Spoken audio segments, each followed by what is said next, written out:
और आइए शुरुआत करते हैं। भारत ने जिस तरह अपने पुराने जख्मों का हिसाब ऑपरेशन सिंदूर से चुकाया, अब उससे भी घातक हथियार आने वाला है। ये खबर सुनकर पाकिस्तान से लेकर चीन की नींद उड़ गई है। भारतीय सेना को 5वीं पीढ़ी का अब स्वदेशी स्टील्थ फाइटर जेट मिलने जा रहा है।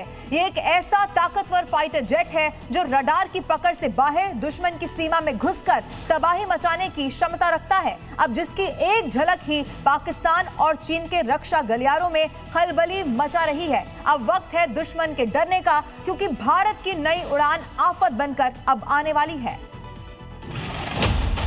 भारत की रक्षा ताकत में ऐतिहासिक मोड़।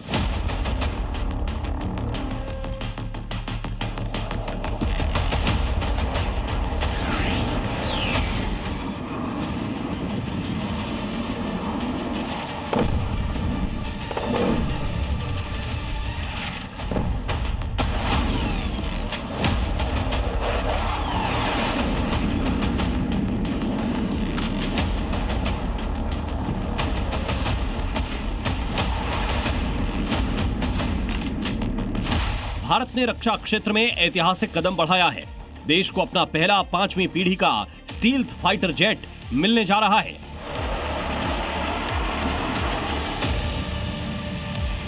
AMCA भारत का पहला स्वदेशी 5वीं पीढ़ी का स्टील्थ लड़ाकू विमान होगा, जिसे भारतीय वायुसेना के लिए तैयार किया जा रहा है।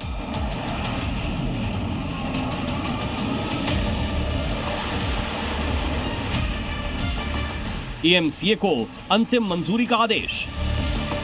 AMCA प्रोग्राम भारत के रक्षा क्षेत्र में मील का पत्थर साबित होगा। ये fighter jet advanced medium combat aircraft है। AMCA प्रोग्राम के एग्जीक्यूशन और एयरक्राफ्ट डिजाइन के लिए नोडल एजेंसी ADA को बनाया गया है, जो DRDO के तहत आती है।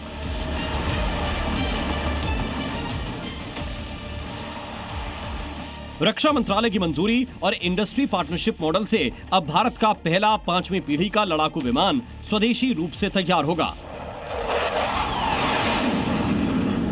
आपको आगे AMCA की खासियत और ताकत बताएं, उससे पहले जान लेते हैं कि यह भारतीय वायुसेना के अन्य लड़ाकू विमानों से काफी अलग और बेहतर कैसे होगा। ये अत्याधुनिक तकनीक से लैस लड़ाकू विमान होगा। इसमें स्टील्थ तकनीक होगी जो रडार से बचने की क्षमता देगी। ये एक सुपर क्रूज विमान होगा जो बिना आफ्टर बर्नर के भी तेज उड़ान ले सकेगा। इसमें अल्ट्रा हाई क्वालिटी सेंसर लगा है। AI आधारित सिस्टम से काम करेगा AMCA। रक्षा मंत्री राजनाथ सिंह ने AMCA कार्यक्रम को मंजूरी दी, जो स्वदेशी रक्षा क्षमता को बढ़ाने में मील का पत्थर साबित होगा। हमको ये पता है कि इसका हमें कैसा इंजन चाहिए।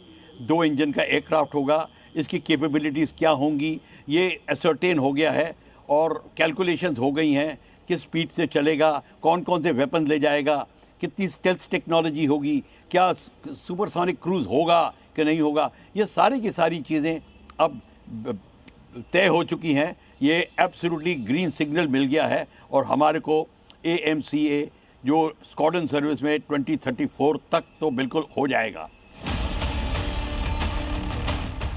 इसके लिए ADA जल्द ही AMCA के विकास के लिए एक्सप्रेशन ऑफ इंटरेस्ट लेटर जारी करेगी, जिसमें निजी और सार्वजनिक दोनों क्षेत्रों की कंपनियां हिस्सा ले सकेंगी। AMCA को 2 चरणों में डेवलप किया जाएगा। इसका पहला फेज होगा MK1, जिसमें GF414 इंजन लगा होगा, जबकि इसके दूसरे फेज यानी MK2 में स्वदेशी इंजन और भी एडवांस तकनीकें होंगी। AMCA के पहले प्रोटोटाइप के 2027 तक उड़ान भरने की उम्मीद है। 2030 तक AMCA के भारतीय वायुसेना में शामिल होने की उम्मीद जताई जा रही है।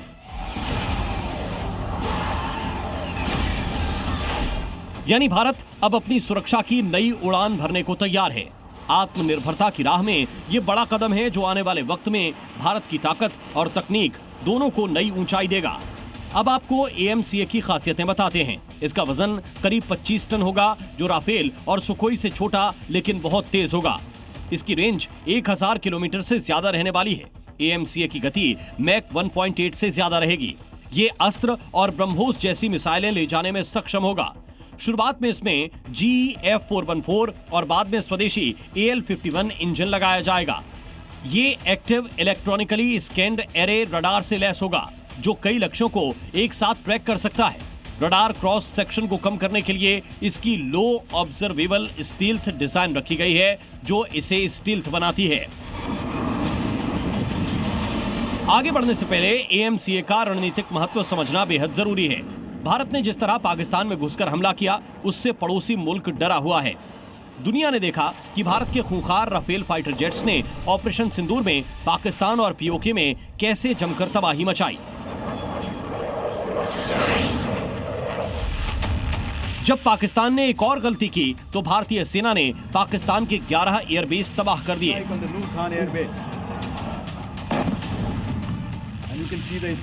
इतना ही नहीं, अगर सीज फायर ना हुआ होता तो कराची शहर भी बर्बादी की कगार पर पहुंच जाता। भारत ने पाकिस्तान के खिलाफ जवाबी कार्रवाई में राफेल का इस्तेमाल किया, जो कि 4.5 जनरेशन का लड़ाकू विमान है, लेकिन AMCA 5वीं पीढ़ी का लड़ाकू विमान होगा, जो दुश्मन के छक्के छुड़ाने की काबिलियत से लैस है। इसके जो ढांचा ऐसा बनेगा कि आपके जो रेडार वेव्स हैं उसके ऊपर से डिफ्लेक्ट हो जाएंगी, वापस नहीं जाएंगी, ताकि आपका सिग्नेचर वापस ना जाए। और मैं विश्वास के साथ कहता हूँ सुपरसोनिक क्रूज भी आएगी इसमें। आर्टिफिशियल इंटेलिजेंस कई एरियाज में लगेगी, ताकि आपको target acquisition, target recognition, electronic jamming, सारी की सारी जो जहाँ जहाँ आपको प्रावधान मॉडर्न कॉकपिट में होती हैं, वो सारी आपको मिलेंगी। इसमें कोई दो राय नहीं है। अब भारत की आंखें खुल गई हैं। हमको पता चल गया है कि हमारा कोई सगा नहीं है इस गेम के अंदर, हमको खुद ही करना पड़ेगा। आपको बताते हैं कि सामरिक दृष्टि से AMCA का कितना बड़ा रोल होगा। AMCA से भारत की रक्षा और रणनीतिक क्षमता में बड़ा इजाफा होगा। इंपोर्टेड फाइटर जेट्स पर निर्भरता घटेगी। एयरोस्पेस इंडस्ट्री को बढ़ावा मिलेगा। चीन के J-20 और पाकिस्तान के प्रोजेक्ट AZM को टक्कर देगा AMCA। निजी और सार्वजनिक कंपनियों की भागीदारी से रोजगार और तकनीक बढ़ेगी। AMCA स्वदेशी तकनीक से बनने वाला दूसरा फाइटर जेट है।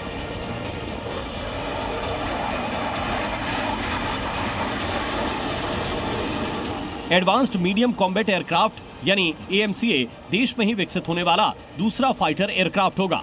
इससे पहले भारत में लाइट कॉम्बैट एयरक्राफ्ट LCA तेजस और उसके एडवांस्ड वर्जन तेजस मार्क 1 को तैयार किया जा चुका है। इसके और भी उन्नत संस्करण मार्क 1A पर काम चल रहा है। जानकारी के मुताबिक AMCA 2035 तक एयरफोर्स और नेवी में तैनाती के लिए उपलब्ध हो सकेगा।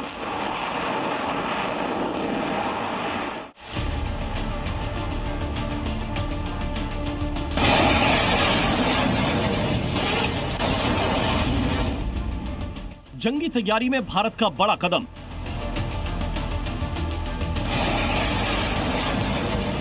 भारत के फ्यूचर वेपन बहुत ज्यादा ताकतवर होंगे। भारत ने अपनी सैन्य शक्ति को नेक्स्ट लेवल पर ले जाने की तैयारी कर ली है।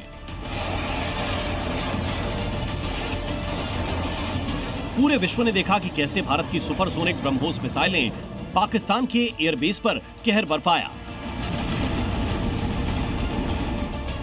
ब्रह्मोस का हमला इतना जोरदार था कि दुश्मन के एयर डिफेंस सिस्टम को संभलने तक का मौका नहीं मिला। अब भारत हाइपरसोनिक ग्लाइड व्हीकल यानी HSTDV और ब्रह्मोस 2 जैसी भविष्य की मिसाइलों के साथ पाकिस्तान और चीन का सिरदर्द बढ़ाने जा रहा है। इन हथियारों की रफ्तार, सटीकता और रडार बचाव क्षमता भारत को अजेय बनाएगी और देश को वैश्विक रक्षा बाजार में नई पहचान दिलाएगी।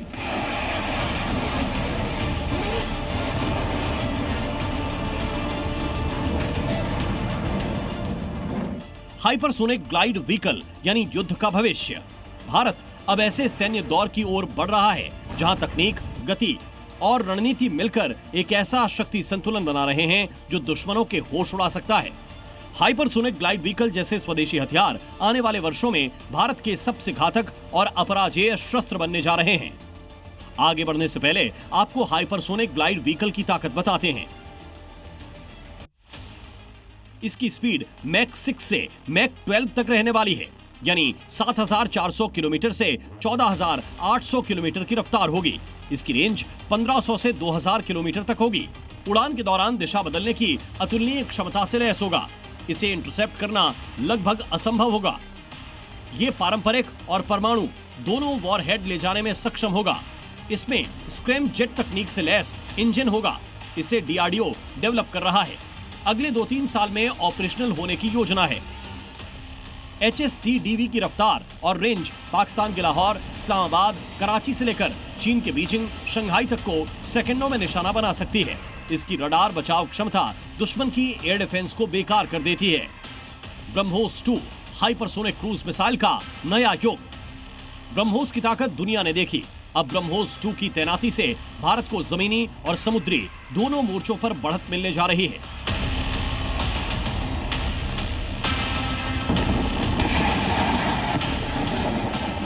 ब्रह्मोस 2 चीन और पाकिस्तान की रणनीति को सीधी चुनौती देने में सक्षम होगी। ब्रह्मोस 2 की ताकत से आपका परिचय करा देते हैं। इसकी गति मैक 7 से 8 यानी 8600 से 9800 किलोमीटर होगी।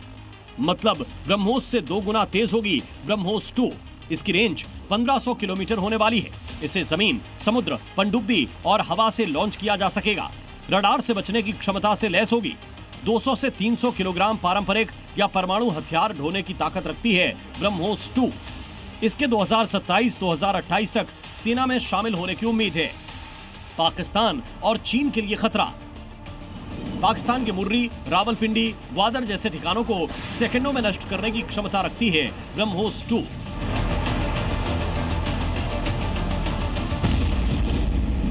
ये चीन के दक्षिण चीन सागर, तिब्बत और नौसैनिक ठिकानों को निशाना बनाने में सक्षम है। इसकी स्टील क्षमता के सामने दुश्मन का रडार सिस्टम फेल साबित होने वाला है।